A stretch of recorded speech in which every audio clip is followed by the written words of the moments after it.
अस्सलाम वालेकुम dear viewers और अजीज़ तिबा कराम।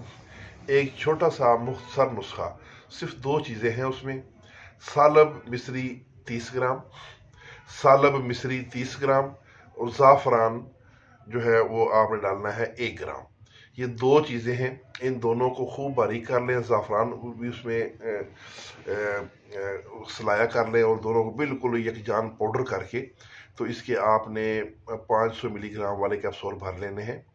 ये एक कैप्सूल सुबह दोपहर शाम दें। ज़ोफ़े बा पे भी काम करेगा और अमसाक पे भी बेहतर काम करेगा और ताकत भी देगा और रतूबत मनविया भी पैदा करेगा। ये छोटा सा एक नुस्खा है, ये एक दफ़ा ज़रूर आजमाइएगा।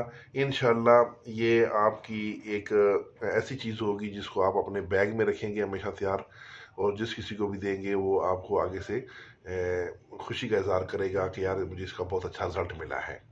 तो ये नुस्खा ज़रूर आप सब लोग आजमाएं और फिर इसके जो रिज़ल्ट मिले तो हमारे कमेंट्स में भी ज़रूर बताइएगा। इसके साथ ही इजाज़त, वस्सलाम।